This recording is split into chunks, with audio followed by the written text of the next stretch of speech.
TC Rádio, a rádio oficial de quem investe.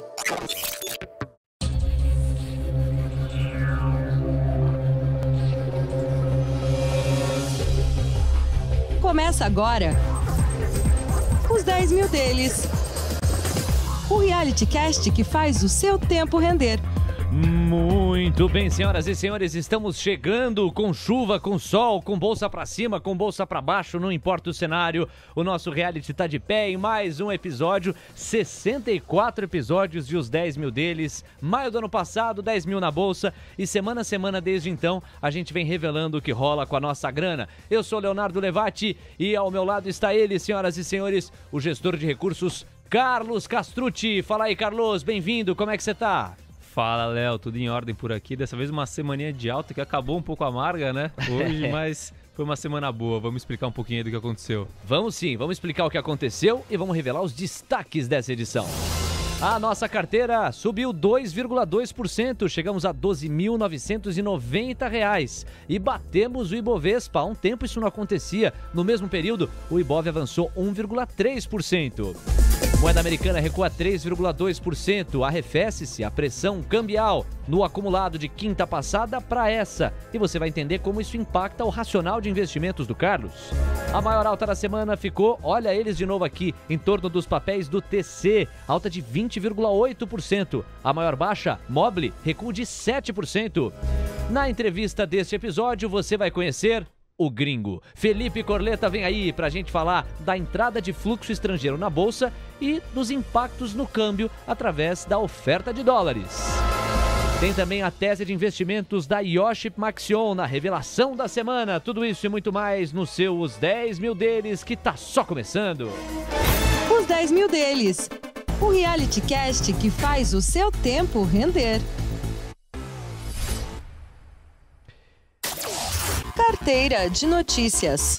Vamos lá então contar as principais histórias que ajudam a explicar a movimentação da nossa grana nos últimos dias, da semana passada para esta semana, portanto, sempre lembrando que o olhar desse programa aqui na composição do portfólio, dos investimentos, no racional que ajeita os papéis que compõem nosso portfólio, é um olhar longo prazista, fundamentalista do gestor de recursos Carlos Castrucci. Ele que cuida dessa grana, desse recurso e de um patrimônio muito mais expressivo do que apenas de R$10 mil através da Roa Asset Management, a gestora que você pode conhecer apontando a câmera do seu celular para o QR Code que consta na sua tela. Bora lá então com os destaques, primeiro os destaques domésticos. Acho que vale a gente destacar primeiro a questão da Covid, como a gente já costuma fazer, mas com uma ponderação importante aqui. Desde a semana passada, na verdade já há algumas semanas, para não dizer meses, a gente vem falando da variante Delta, que é muito mais transmissível, mas continua aquela evidência sólida de que as imunizações que avançaram mundo adentro até aqui têm se mostrado eficientes para evitar casos graves de internação ou mesmo óbito sobre a variante Delta. Isso é muito importante. Por quê? Porque, deste modo, ainda que a variante Delta seja uma ameaça no sentido da transmissibilidade, na questão da emergência, dos casos graves, ela não tem se colocado assim. O principal risco, e o Brasil tem tudo para não ser um país que colabore para isso, mas o principal risco é, com a circulação da variante Delta, o surgimento de novas variantes. Este é o principal risco hoje, porque aí novas variantes podem não conseguir ser barradas através da imunização que existe. Por isso que é importante diminuir transmissibilidade, sobretudo da variante Delta. Acho que é o principal ponto. De qualquer maneira, ela em si, até aqui, as imunizações estão dando conta de evitar casos mais graves. Ainda nesse sentido, destacar que a imunização avança, a terceira dose já foi comprometida no sentido de, é um compromisso, com a população, já foi aceita como metodologia para dar sequência à imunização, vai acontecer a terceira dosagem, primeiro para pessoas com mais de 80 anos, portanto uma faixa mais alta etária de idade, idosos numa condição mais elevada, então já serão submetidos à terceira dose. Isso está confirmado pelo Ministério da Saúde, é mais um passo de aquecimento em torno da imunização que avança. O Brasil dá um show de imunização através do Sistema Único de Saúde, esse movimento não pode parar. No exterior, expansão do PIB alemão no segundo trimestre, que foi acima do consenso na segunda leitura.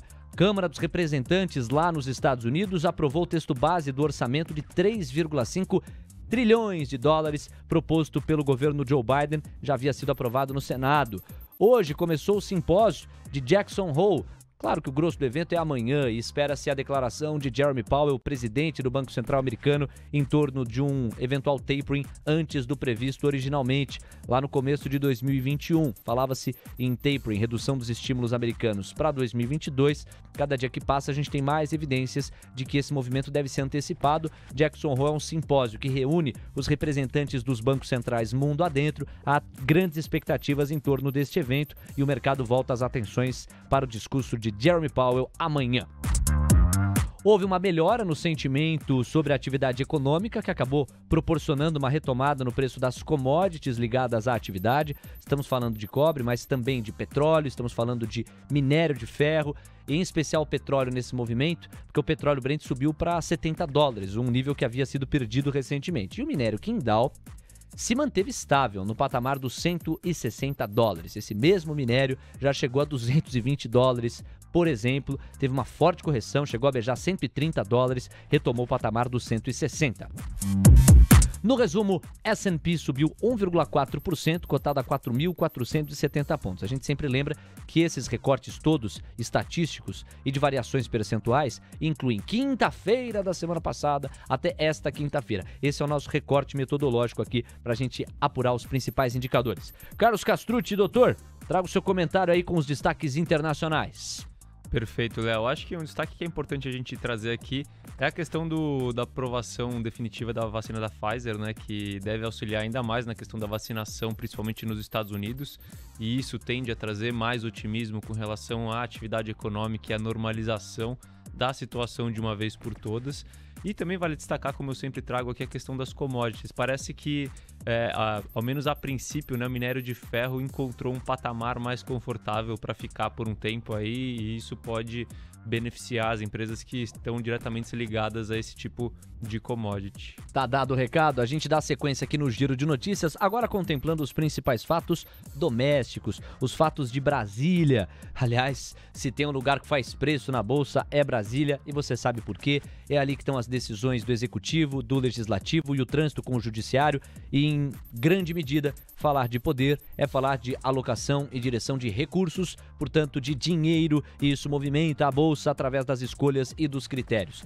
As principais decisões de Brasília giram em torno de fiscal e também investimentos, digamos assim, tanto numa perspectiva mais liberal, para dar espaço para a iniciativa privada, quanto no direcionamento dos gastos públicos em si. Nesse sentido, da semana passada para cá, a gente tem que atualizar a tensão entre Jair Bolsonaro e STF. Chegou ao ápice quando Bolsonaro encaminhou o pedido de impeachment contra o ministro Alexandre de Moraes e já se preparava para encaminhar um novo pedido de impeachment contra Barroso. Ele recuou do pedido de impeachment contra Barroso e viu o presidente do Senado, Rodrigo Pacheco, declinar do pedido de impeachment contra Alexandre de Moraes. Alguns panos quentes lançados pelo presidente do Senado nesta relação tortuosa entre o Executivo e o Judiciário. O fato é que a novela ainda está tensa e o mercado agora volta as atenções nesse sentido para o dia 7 de setembro. Como você sabe, o dia 7 de setembro é o dia da independência do Brasil, é feriado, vai cair numa terça-feira. Bolsonaro confirmou presença na Avenida Paulista, faixa das 3h30 da tarde. Por onde o Bolsonaro passa, você sabe que ele desperta a paixão dos apoiadores e o ódio daqueles que se opõem completamente a ele. Portanto, é sempre uma agitação quando ele se mobiliza, e isso está concreto para o próximo dia 7 de setembro. O mercado fica atento para medir se vai haver violência, instabilidade institucional e eventuais consequências. Vamos falar também agora da questão fiscal em torno do teto de gastos. Você lembra, né? O mecanismo do teto de gastos é um mecanismo que assegura que os gastos públicos serão condicionados ao limite da inflação do ano imediatamente anterior. É um jeito de você forçar o governo a controlar os recursos que ele destina ou que ele quer gastar. E nesse aspecto, existe um novo Bolsa Família, que é interessantíssimo para o governo, aumenta a popularidade, aumenta o recurso que vai para a mão de pessoas cuja realidade socioeconômica é bastante sofrida, sangrada aqui no Brasil, e invariavelmente isso se acaba traduzindo em votos em apoio, invariavelmente é por aí que vai. E nesse aspecto existe um problema, uma pedra no sapato. O Judiciário obrigou o Executivo a pagar precatórios numa proporção muito acima do que aquela com que o Executivo contava.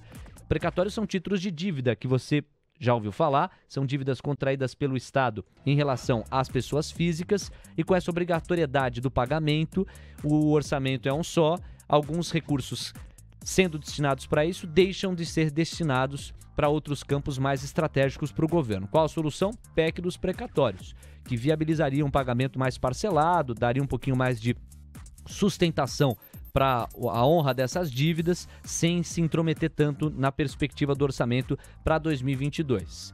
Agora, aquela história, né? Quem muito procura problema com o judiciário também acaba respondendo ou tendo respostas nessa direção, né? O judiciário não aliviou não para cima do executivo. Vamos ver, conforme a PEC dos precatórios avança, se essa situação fiscal consegue consistência para acalmar também o ânimo dos investidores. Por fim, reforma do imposto de renda, que deve avançar. Pelo menos hoje, Paulo Guedes teria sinalizado que o governo está de acordo com o texto da reforma. Há apreensão contra ou em relação às manifestações previstas para o dia 7 de setembro. Para a gente fechar, duas evidências. A arrecadação de imposto e contribuições federais somou 171,3 bilhões de reais em julho. É o melhor resultado por mês na série histórica.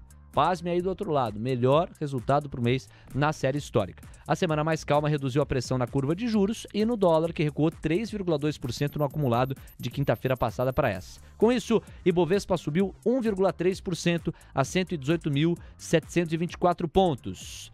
E o comentário é seu, Carlos. Léo, o mercado continua bastante errático ainda, né? Brasília realmente está fazendo muito preço nesse passado recente. A gente ainda tem a questão do tapering, né? Amanhã a expectativa para o discurso do Powell no Jackson Hole, mas tá complicado a questão de Brasília, tá um pouco chato, mas a gente tem que saber que isso faz parte do Brasil, né? Quando a gente investe no Brasil, a gente tem que ter essa consciência de que Brasília tende a fazer preço no curto prazo. A gente deve ter essa apreensão aí pelo menos até o feriado, né? O pré-feriado deve ser bastante complicado para a Bolsa de Valores aqui brasileira, mas por conta disso você tem que acabar focando cada vez mais nos fundamentos para não tomar decisões erradas, né? Então, mais uma vez, foquem nos fundamentos das empresas. O mercado vai continuar errático, volátil, né? Um dia sobe 2, outro dia cai 2, daí estoura, daí volta e assim em diante, mas vamos aguardar, vamos olhar para os fundamentos, que lá para o longo prazo isso vai fazer a diferença. E agora é hora da gente fazer as revelações da carteira no destaque positivo e o destaque negativo, quer dizer, entre os papéis que fazem parte da estratégia de investimento do Carlos, qual se destacou para o bem, qual se destacou para o mal. Os 10 mil deles. O reality cast que faz o seu tempo render. Bora lá então, primeiro falar do destaque positivo. Papéis do TC, você lembra? O TC controla a Mover, a TC Rádio por tabela, embora nós tenhamos independência aqui para fazer o nosso trabalho. Destaque positivo, depois de fortes quedas que a gente viu na semana passada, a gente vê um acúmulo de quinta-feira passada para cá, 20,8%. Por quê, hein, Carlos? Léo, é mais questão da volatilidade do mercado que veio trazendo, né? Papel novo, papel de tecnologia, com menos liquidez. As pessoas ainda não sabem muito bem precificar o TC, né? E teve muita especulação pós-IPO, então ela vai, assim, tá carimbando aqui nossos episódios toda semana, né? Uma semana para baixo, outra semana para o alto. Mais importante, mais uma vez, vamos olhar para o fundamento e carregar a posição aí enquanto a gente entender que é interessante. Desde o dia 28 de julho, foi o dia do IPO, desde então o TC tem frequentado os nossos destaques. 2 vezes, me parece, com essa positivamente, 2 vezes negativamente. Muita volatilidade, empresas de menor liquidez sofrem, né? E a gente sabe que o TC acabou passando por isso, tem uma natureza tech, essa perspectiva também de aumento dos juros não costuma favorecer empresas desse tipo. Vamos falar do destaque negativo. Mobile, que recuou de quinta passada para essa, 7%. Alguma razão especial, Carlos?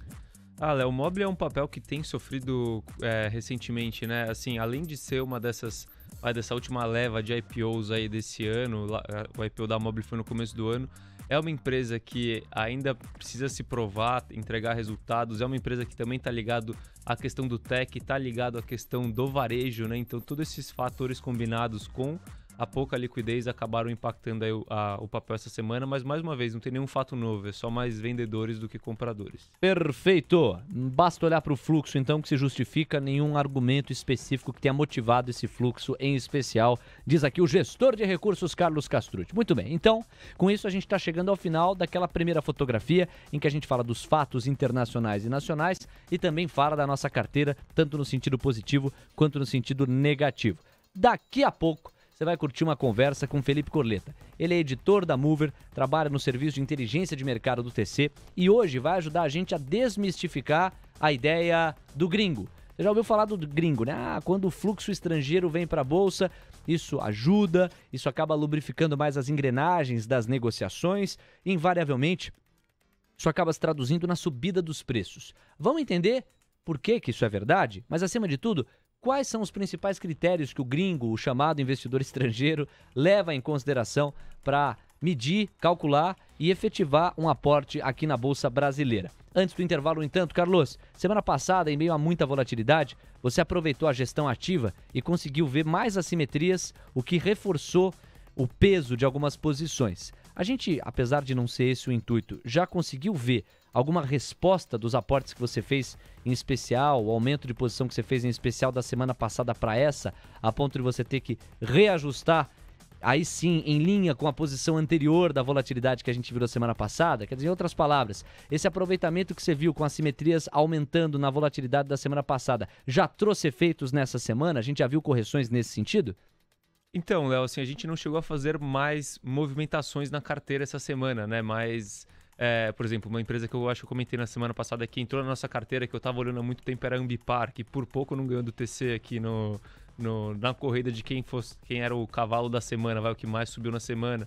Então a gente já está vendo alguns resultados, mas a recuperação está errática, né? Então algumas empresas que a gente aumentou posição continuaram sofrendo essa semana e por conta disso a gente continua com a carteira mais ou menos da mesma forma. O Hugo Leonardo tá passando por aqui, meu grande xará, um abração para ele, DDD 31, e ele faz aqui uma menção. Abraço, Léo, fala xará, tô na área aqui de Belzonte. Não é moleza não, ainda mais com o mercado azedo como o de hoje, mas vamos que vamos, um abraço. Carlos, a tua perspectiva é fundamentalista e esses dias mais azedos podem se traduzir em oportunidade como foram os da semana passada. O conselho para a galera que não está exatamente acostumada, ou mesmo que esteja acostumada, ainda vê o coração dar aquela palpitada quando vê o mercado azedo assim. Qual que é o maior conselho depois da ideia do autoconhecimento? Para o investidor que já se conhece, já sabe o seu perfil, em dias azedos, dependendo do perfil, aproveitar para a oportunidade ou simplesmente desligar o home broker e tomar um café, porque não é dia para fazer operações de curto prazo?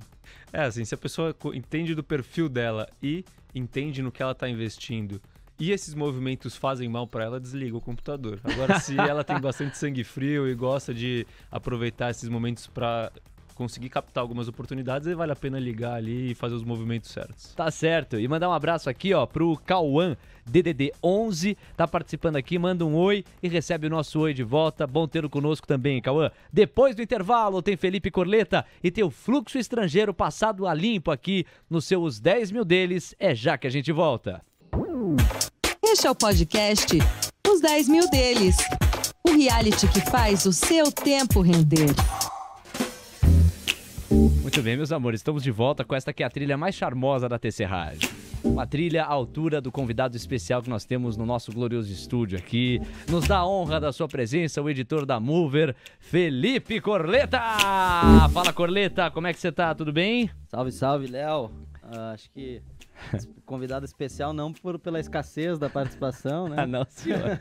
Não, tudo bem, pode ser pela escassez, mas é a segunda vez que o Corleta participa, mas esta é a prova de que eu e o Carlos somos cristãos e perdoamos. Porque na última participação do Corleta, ele perguntou se ele conseguia entrar short no fundo que o Carlos administra. Isso é coisa que se fala, bicho. Não, vamos aproveitar essa deixa aí para explicar que a pergunta não foi se eu poderia entrar short no fundo dos 10 mil deles, e sim se a estratégia do fundo dos 10 mil deles era uma estratégia long only, ou se ela aceitava que o gestor entrasse short, abrisse posições short aí para compensar outras posições compradas. Tá dada a réplica, toda a justiça estabelecida. Carlos, responda a pergunta então do Corleta. Não, hoje. tá perdoado. E existe essa possibilidade de posição vendida dentro do fundo, não? Não, a gente não trabalha com short, a gente é long only, se a gente quer se proteger, a gente pode até fazer proteções com opções ou deixar mais caixa do que ações na carteira, mas posição vendida eu não me sinto confortável em fazer. Perfeito. E agora acabou a tua cota, bicho. Porque nós é que vamos fazer pergunta pra você. O Colheita tá na área e na cobertura aqui da Mover, ele é um cara que monitora muito fluxo e price action. Ele vê a maneira como os preços reagem aos fluxos distintos que tocam a nossa bolsa. A gente vai falar sobre essa figura mítica chamada gringo. Capital estrangeiro é fundamental para a bolsa. Bolsa é fluxo, depende de grana, de movimentação, de volume de negócio para o capital girar e a gente vê várias e várias negociações rolando. Essencialmente estamos falando de liquidez. Uma bolsa ilíquida é o pior dos cenários, seja para quem quer que seja.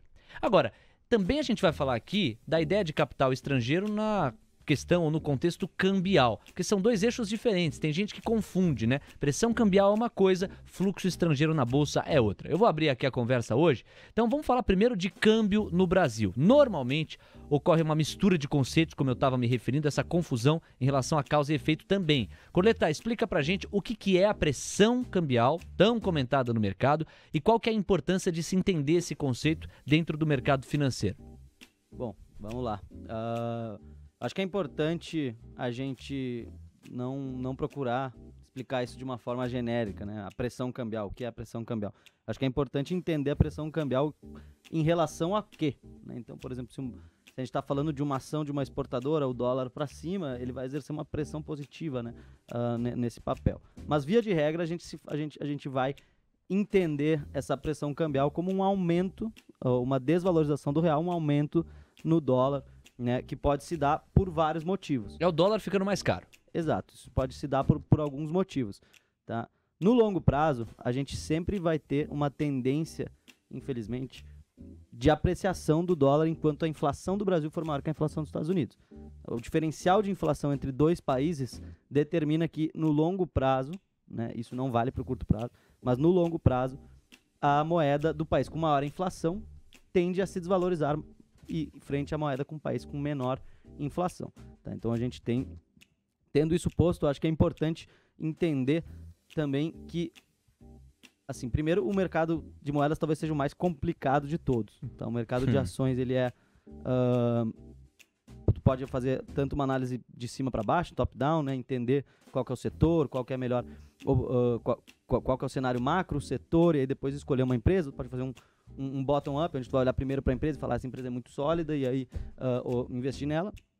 Na renda fixa, né, tu tem ali uma expectativa de retorno muito mais clara e também ela oscila de uma forma um pouco mais, ou com menos variáveis impactando, né, ao passo que o mercado de moedas é muito difícil.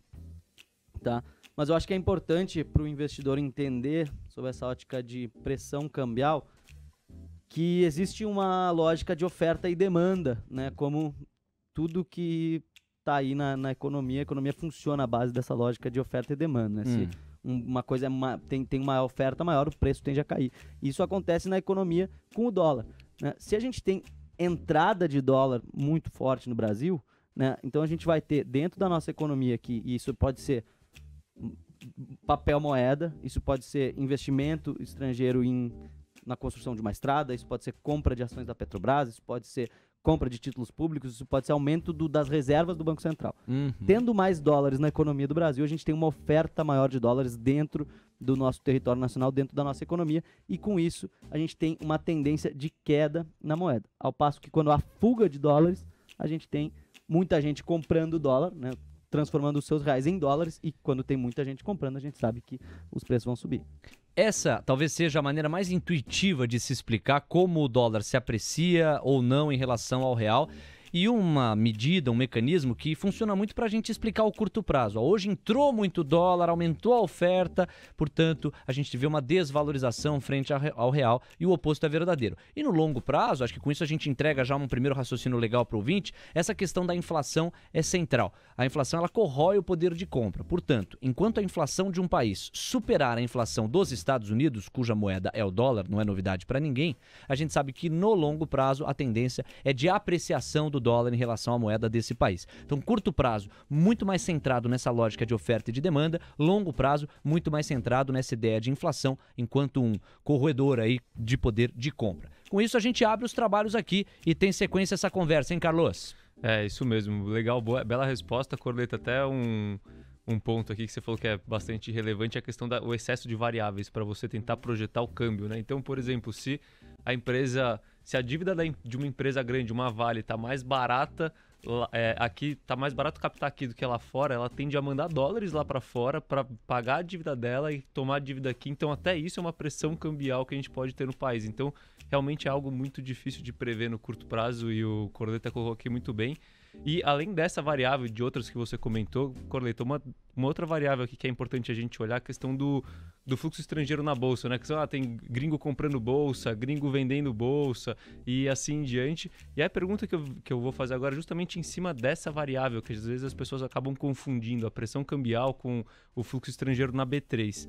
E aí, assim, eu queria que você explicasse pra gente qual que é a importância de acompanhar esse indicador de fluxo de capital estrangeiro na B3, e como isso pode auxiliar na tomada de decisão de investimentos para o investidor de bolsa. Legal, a gente, assim, eu vejo como o fluxo na bolsa, ele provavelmente não vai ser a principal coisa para impactar o câmbio, né? O mundo tem mais detentores de títulos do que detentores de ações, né? Essa é uma coisa importante das pessoas entenderem. Agora, olhando para a bolsa, né, a gente tem pouco mais de 55% da custódia das ações brasileiras, ou seja, os donos de mais da metade das ações do Brasil são estrangeiros. Mais da metade das ações brasileiras estão na mão dos estrangeiros. Isso, então assim, a gente tem uma custódia muito grande desse tipo de investidor e a gente também tem uma participação muito relevante deles no mercado, tá? Além disso, a gente tem uma correlação positiva entre a entrada do capital estrangeiro e o desempenho da bolsa, né? Isso é provado estatisticamente, né? Quando o gringo está comprando, a tendência é que a bolsa vá subir, né? Porque a gente está comparando economias, a do Brasil com a do resto do mundo, né? Sei lá, americana, que são muito diferentes. Assim, o Ibovespa tem 1% do valor de mercado do S&P 500. Então, assim, se o gringo decide comprar aqui, ou se ele decide que na estratégia de emergentes dele tá mais interessante entrar em Brasil do que em México, ele tem, assim, é como se fosse uma piscina infinita de dinheiro, dado o tamanho da economia brasileira, que eles podem trazer para cá. Então, é muito importante, né? Todos os dias a B3 divulga para a gente a participação dos investidores no mercado à vista para 2 dias atrás. Tá? A gente compila esses dados, solta lá no Mover todos os dias por volta das 8h30, sai um gráfico que mostra, ó, no dia, então por exemplo, hoje é quinta, a gente tem os dados da terça-feira. Na terça-feira, o estrangeiro comprou X reais de bolsa no mercado à vista, né? E isso, a gente, claro, traça um histórico e vê, né? Por exemplo, esse ano o gringo está comprando muito mais bolsa e institucionais locais vendendo, né? No mercado à vista. A gente tem essa tendência, né? Apesar de janeiro, fevereiro e julho a gente ter tido saída, todos os outros meses tem entrada. Agora em agosto está uma entrada de torno de 7 bilhões de reais que o estrangeiro já entrou na nossa bolsa. Quer dizer, o gringo está comprando e o institucional está vendendo. Isso, em outras palavras, significa o quê? O que é o institucional para o ouvinte que está nos acompanhando? A gente tem assim, ó, é muito importante sempre trazer que a maior parte do institucional local são fundos multimercado e não fundos de ações, né? Os fundos de ações, muitos deles vão ter posições compradas muito relevantes em ativos da nossa bolsa, né? Mas os fundos multimercado, eles fazem estratégias aí onde eles podem, via de regra, vão operar três mercados, né? Que é o de dívida, o de câmbio e o de bolsa, e eles vão montando posições de um mercado contra o outro, né? Então, assim, a gente tem fundos de investimento locais que tem vendido muita bolsa, pelo menos nesse ano. Isso, até o pessoal brinca aí, o Carlos está aqui, ele é do lado Fundamentalista? Não, ele é um gestor de um fundo local, né? Então, assim. Mas tem uma brincadeira que o pessoal faz que os fundos locais têm o pé trocado, né? Quando começam a comprar é que a bolsa vai cair, quando começa a vender é que a bolsa vai subir, né? Mas o fato é que, assim, o capital disponível para o estrangeiro, assim, o dinheiro que existe fora do Brasil é muito maior do que o dinheiro que existe dentro do Brasil. E então, se o Brasil se torna mais atraente, é muito provável que entre capital na nossa bolsa, tá? Agora, tem um ponto também que eu acho que é muito importante, que fugindo um pouco de bolsa, voltando um pouquinho para o câmbio, que é a gente ficar muito atento à volatilidade do dólar, tá? Assim, a volatilidade... Aí você tá falando de pressão cambial mesmo. Isso, assim, quando o real tá oscilando muito em relação ao dólar, né, ou sem uma tendência clara de queda ou de alta, e tipo assim, nos últimos 2 meses a gente viu o dólar em 4,91 e 5,40, né? Então, assim, oscilou muito o câmbio, né? E isso torna qualquer investimento em reais muito mais arriscado, né? Então, assim, o gringo olha e fala, cara, vou investir no Brasil, mas e a volatilidade do câmbio lá? Ah, beleza, tá em ciclo de alta de juros, posso pegar uma renda fixa atraente lá. Mas e aí? Pega essa renda fixa, tira 10% ao ano, só que o dólar oscila 25% no ano. Então, assim, é muito importante acompanhar essa volatilidade, né? Quando o dólar ficar calmo, tende a haver um ingresso maior, né? Calmo e alto é o perfeito para o gringo, né? A gente tem que sempre lembrar também que quanto mais alto o dólar tá, mais atrativo fica o real, né? A bolsa fica mais barata para o gringo a cada dia que o dólar sobe. Ô Coleta, e acho que é também legal temperar aqui com o fato de que pro gringo, em geral, a posição Brasil é muito pequena no portfólio. É uma posição ínfima. Então, assim, é uma posição com a qual ele topa correr um pouquinho mais de risco, porque ela corresponde na pizza como um todo a um pedaço bem pequenininho. E eu acho que dá pra gente traduzir muito bem isso, quero ver se você concorda, com uma frase do tipo, pro gringo, o Brasil é pequeno. Pra nós, a importância do gringo é muito grande. Quer dizer, a gente depende mais do gringo desse capital, a ponto de você dizer que estatisticamente é comprovado que quando o fluxo estrangeiro aumenta na bolsa, a tendência que a gente vê é de alta, enquanto que pro gringo a importância do Brasil é substancialmente menor do que a importância que a gente atribui ao fluxo estrangeiro. Você concorda com isso? Assim, a gente não pode colocar o gringo todo na mesma cesta, né? O gringo, a gente tem gringos de vários tipos. Tem gringos que gerenciam fundos de estratégias em países emergentes e aí a alocação deles em Brasil é relevante, né? Para o portfólio deles. Mas, claro, via de regra, olhando para o tamanho do capital, os caras estão lá, muito mais gente fazendo stock picking, escolhendo ações da Bolsa Americana do que trazendo dinheiro para o Brasil. Tá? Mas, por outro lado, a gente também tem que ponderar que o Brasil é um dos emergentes com a Bolsa e a moeda mais líquidas. Pois é. Então, assim, quando tem um cenário de fuga ao risco global, por exemplo, se amanhã a gente tem logo mais o Faça Acontecer, né, com o Carlos, inclusive, a gente vai falar sobre o Jackson Hole. Imagina se amanhã no Jackson Hole, nesse simpósio de política monetária internacional, o Jerome Powell vai lá e fala, vou subir os juros amanhã. Uma coisa que é completamente inesperada que aconteça e que destravaria um sentimento provável de fuga ao risco. Né? Como sair de um investimento arriscado e com baixa liquidez? Você tá lá na África do Sul. Isso, a África do Sul até tem uma liquidez razoável, mas pensa, tu tá investido em ações no Chile. Putz, é um país emergente, tem baixa liquidez. Tu não consegue sair, desmontar posições muito grandes nas empresas lá de cobre ou de abacate do Chile, que são grandes. Tu não consegue sair disso. Então o que tu faz? Tu compra a hedge, tu vende Brasil, porque o Brasil tem liquidez. Então o Brasil, por ter uma alta liquidez, ele se beneficia de um cenário de apetite por risco, porque as pessoas conseguem montar uma posição rápida no Brasil. Mas é muito usado também num cenário de fuga. O índice futuro do Brasil é um ativo extremamente líquido, né? Tanto o cheio quanto o mini, os contratos de índice futuro são muito líquidos.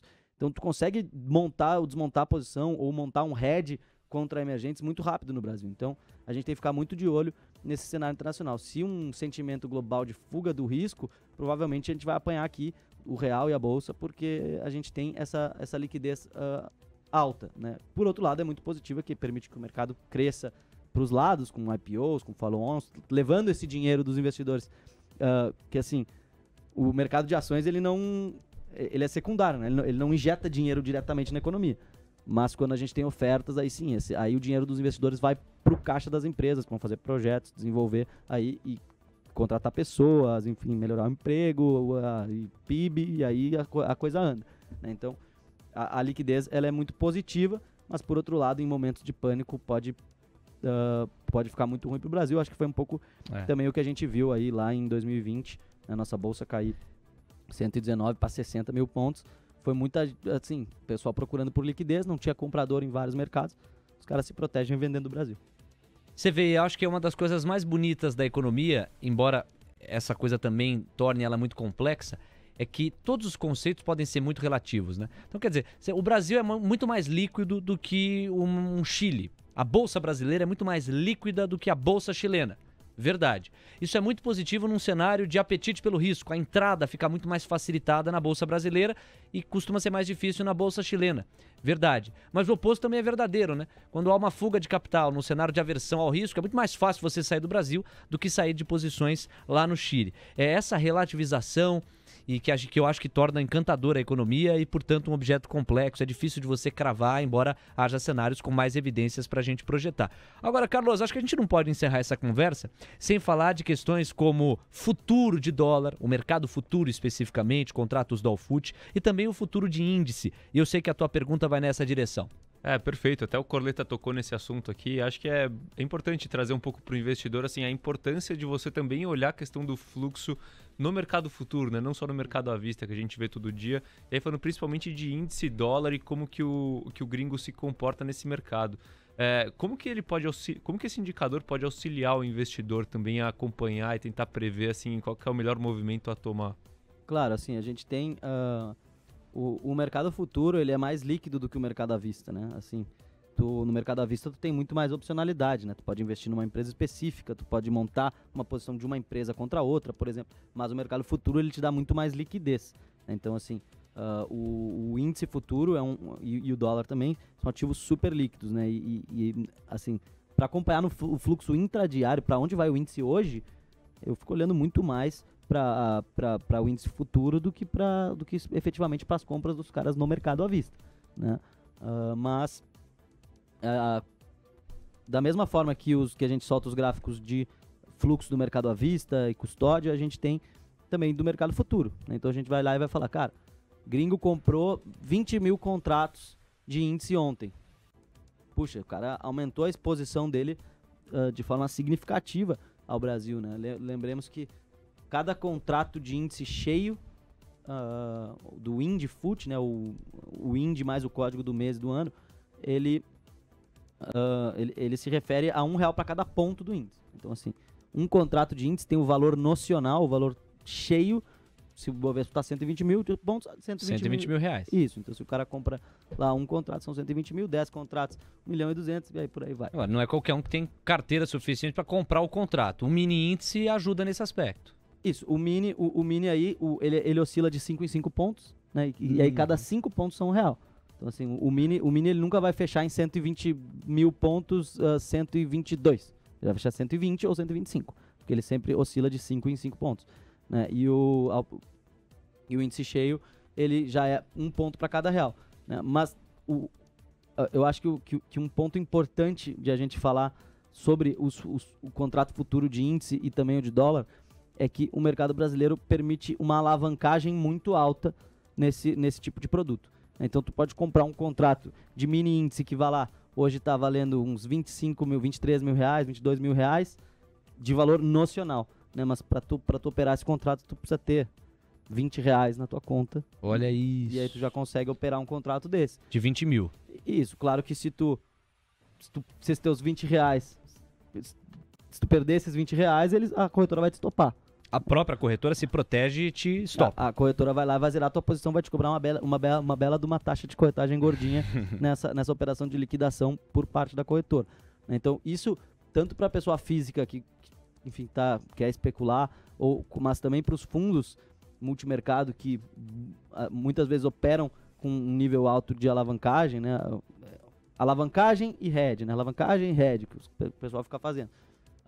Isso permite a pessoa girar um valor financeiro muito alto, né? Tanto que a gente olha lá, o volume diário do índice futuro é muito, muito maior que o volume diário do mercado à vista. Tá? Mas basicamente, se tu quiser olhar como é que foi a posição do gringo técnica em um dia, tu vai olhar, somar o mercado à vista com o mercado futuro, ali tu vai ter uma noção de qual que é de qual que é a direção, né, compradora ou vendedora no mercado brasileiro. A gente tendo vários dias, eu gosto de acompanhar a média móvel de 5 dias, porque ela engloba um período que seria igual a uma semana, né, no fluxo.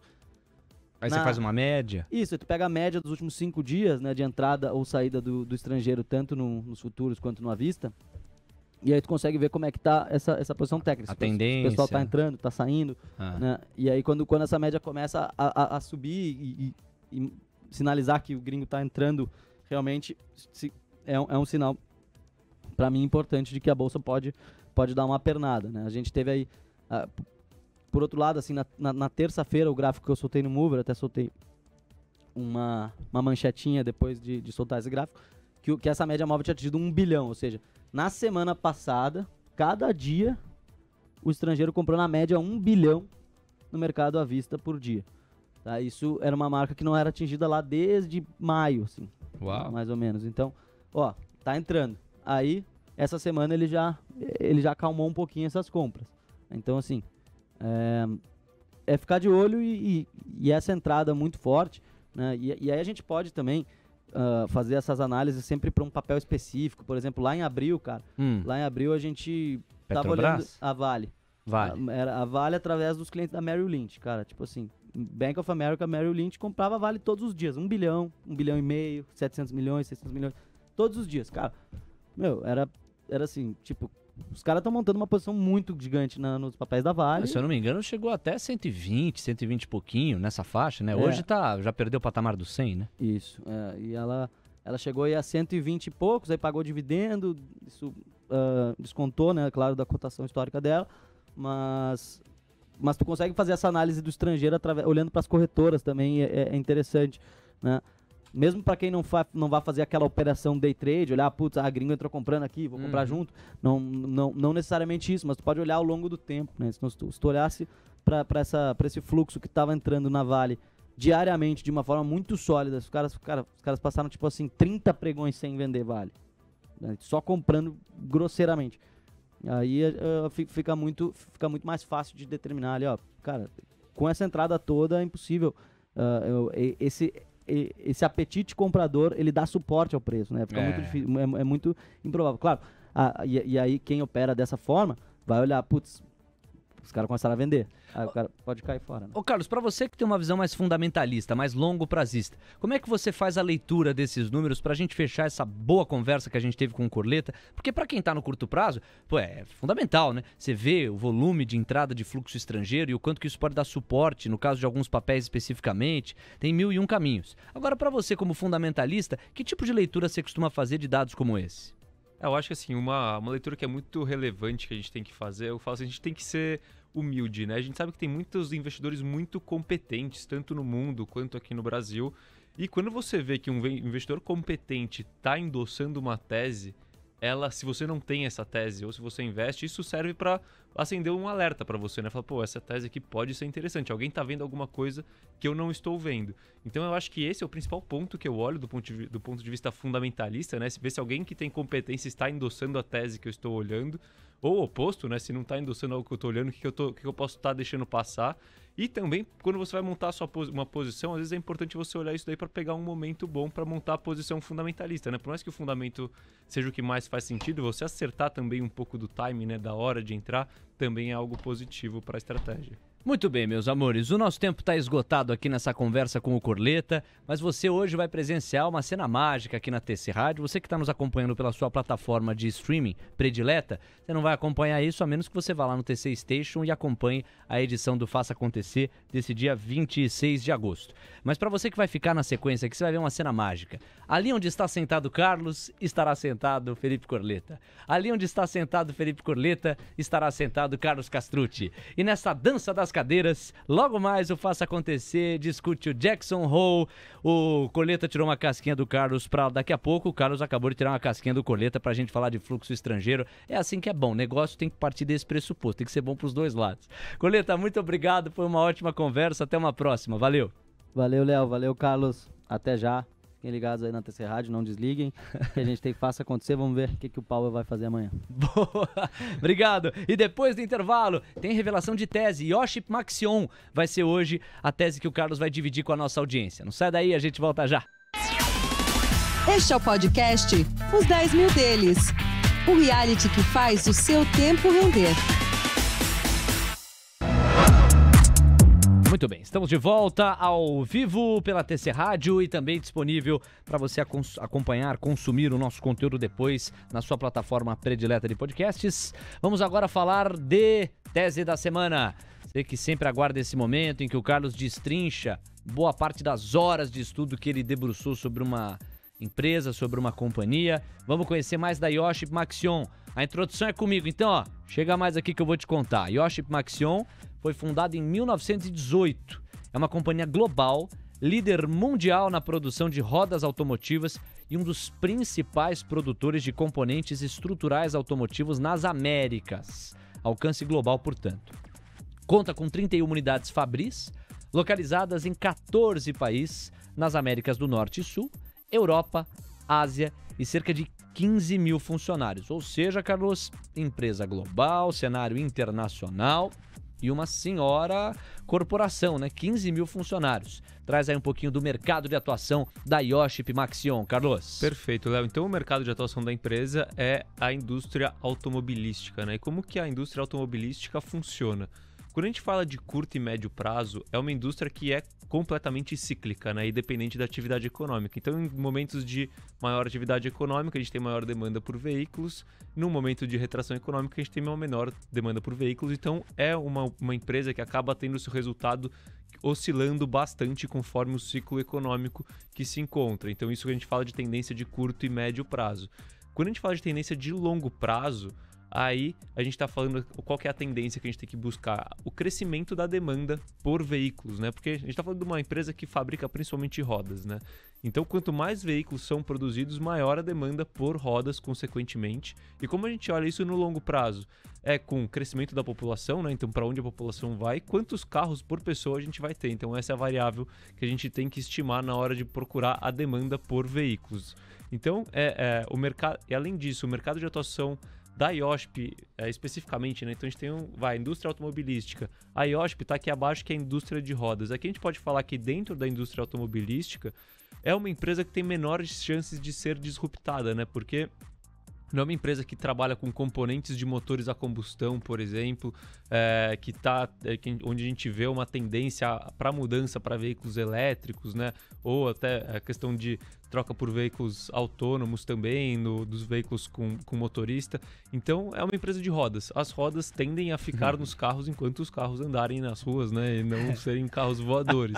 Então, assim, é um mercado que é perene, pelo menos vai no horizonte relevante de investimento. Porque uma coisa é você falar, a tendência é de menor busca pelos carros no longo prazo, as pessoas vão compartilhar mais. Bom, ok, isso está posto. De fato, até acho que é interessante, apesar de não ter estatísticas para enxergar isso com tanta clareza e evidências. Agora, de outro lado, uma coisa é verdadeira. Os carros vão continuar dependendo de rodas. Ainda que se fale muito em carro voador e já haja protótipos nessa direção, isso, numa perspectiva de massa, está longe de ser realidade ainda. Então, de fato, a razão de ser da empresa ainda para muito de pé. E a tese de investimento, Carlos? Bom, Léo, então eu vou contar um pouquinho aqui da tese de investimento em Iochpe Maxion, né? Então, o que aconteceu? No auge da pandemia, ali em 2020, a indústria automobilística chegou a parar quase que completamente, né? A gente teve meses que a gente praticamente não teve produção de veículos. E então, assim, a gente teve um impacto muito grande na questão da demanda por rodas, um impacto muito grande na questão do faturamento da empresa. A atuação da empresa, como você comentou, Léo, é uma atuação global, né? Então a empresa tem aproximadamente 80% do seu faturamento vindo do exterior e a sua estrutura física também, grande parte dela está no exterior, então ela tem custos atrelados ao dólar e a sua dívida também, para você, é 80% praticamente, 75% é atrelada ao dólar.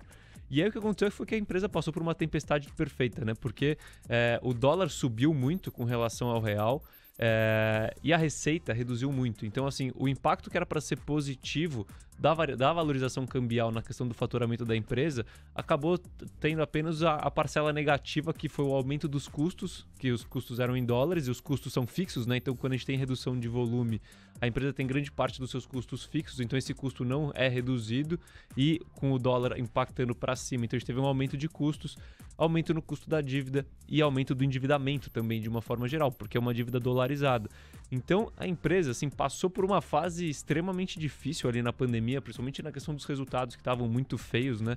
Mas quando a gente analisa a empresa, o histórico dela e assim em diante, a gente podia perceber que era uma empresa que assim, ia sobreviver à crise.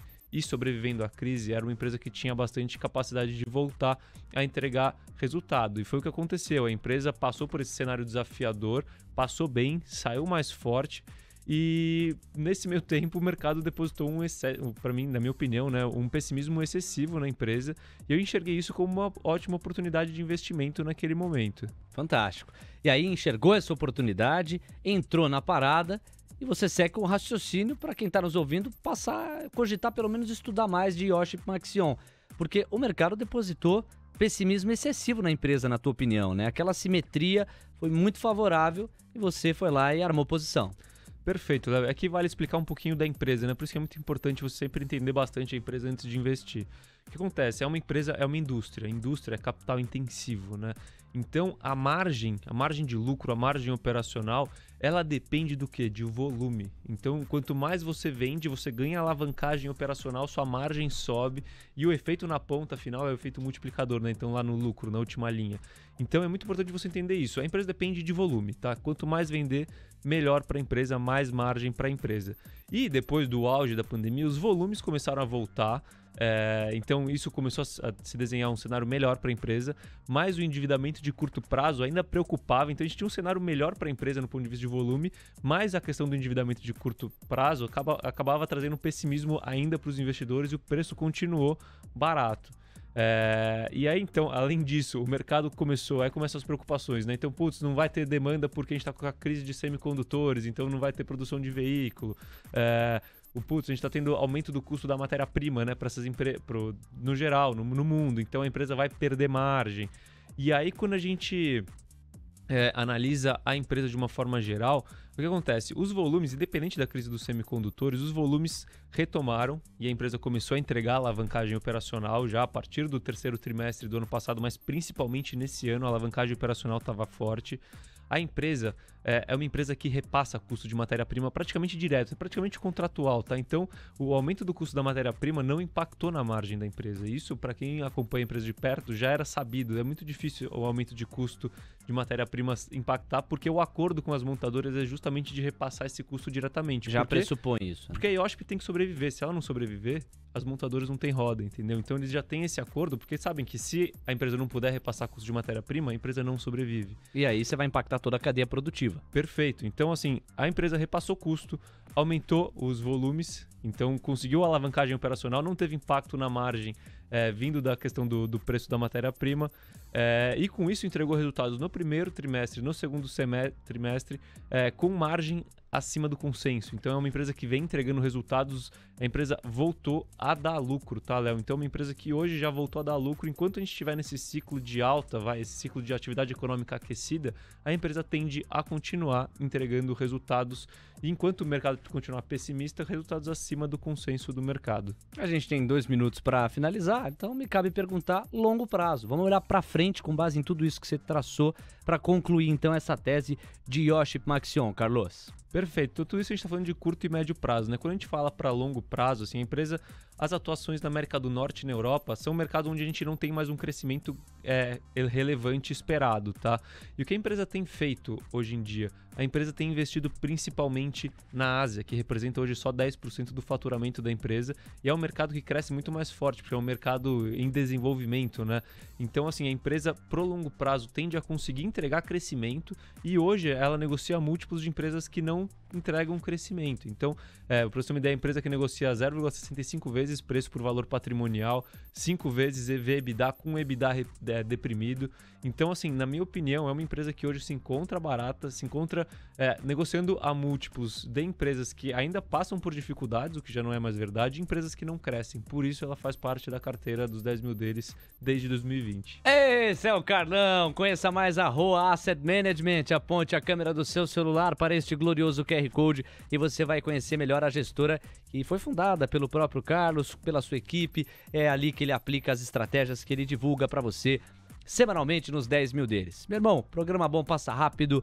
Foi mais uma edição embora e foi rapidamente. Quero agradecer demais a você. Um grande abraço. Tudo de bom pra nós. Semana que vem estaremos de volta. Valeu, Carlos. Valeu, Léo. Eu que agradeço. Semana que vem estamos aí pra mais uma. É isso e um abraço. Valeu, gente. Abraço. Tchau. Hoje rendeu, hein? Semana que vem tem mais. Os 10 mil deles. Disclaimer. As opiniões dadas pelo gestor de recursos Carlos Castrucci sobre empresas de capital aberto e demais ativos financeiros investidos por ele podem configurar conflito de interesse com você, ouvinte. Deste modo, reflita sobre a precisão e a validade dessas opiniões a partir dos seus próprios critérios. Além disso, qualquer comentário sobre investimentos reflete única e exclusivamente a opinião do Carlos. Não se trata de qualquer recomendação de investimento. Ressaltamos ainda que a participação dele não tem como objetivo a venda dos serviços da Roa Asset Management, empresa da qual é sócio e por onde realiza os investimentos dos R$10 mil iniciais do projeto. O investimento destes recursos vem sendo realizado pelo Carlos da mesma forma como são investidos os recursos dos clientes da Roa. O projeto Os 10 mil deles persegue as melhores práticas mundiais para o mercado financeiro na atuação de Carlos como gestor de recursos. Assim, ele não vai comunicar alterações na estratégia de investimentos antes de executá-las para os próprios clientes.